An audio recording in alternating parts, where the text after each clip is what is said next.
ایک بات تو یاد رکھیے گا کہ دنیا میں کوئی بھی اسٹیٹ ہے اس کے اوپر کوئی ٹول نہیں ہے. ٹھیک ہے.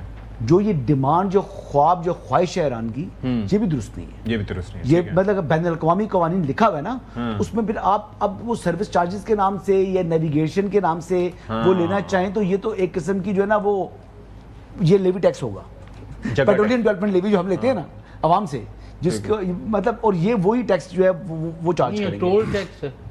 ٹول ٹیکس اسٹیٹ پر نہیں ہے نا, کینالز کے اوپر ہے جو پرائیویٹ ہیومن میڈ ہے, جو مطلب اس طریقے سے بنی نہیں ہے, قدرتی گزرگاہیں ان کا نہیں ہے, قدرتی گزرگاہوں پر تو ہے نہیں. ایک چیز.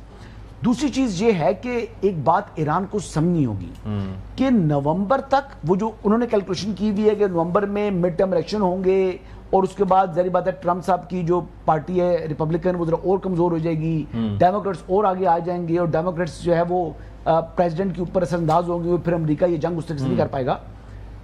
لیکن ایک بات ہے کہ ان کیس اگر وہ بھی اکٹھے ان میں کنسنسس ہو گیا تو پھر کیا اس وقت تک جتنی تباہی ہوئی ہوئی ہے ایران کے اندر, ایران کی اپنی ریفائنری سسٹم جو ہے وہ فلی طور پر فنکشنل نہیں ہے.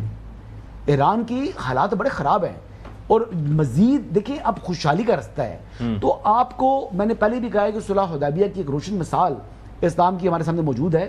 آپ نے ایٹم بم بنانا نہیں ہے. اب وہ معاملات جو کہ اتنے بڑا ایشو نہیں ہے, اب آپ ایکسٹرا آرڈنری ڈیمانڈ آپ کریں جو کہ دنیا سے ہٹ کر ہے, تو وہ بھی درست نہیں ہے. میں صرف اینڈ میں یہ کہوں گا, صرف اس وقت ان کو امن کو موقع دینا چاہیے, اور یہ اتنے وسائل موجود ہیں, دنیا کی ایک دفعہ مارکیٹ کھل جائیں ایران کے لیے تو ایران تو بہت سے گلف کنٹریز کو پیچھے چھوڑ دے گا. اور شوہر صاحب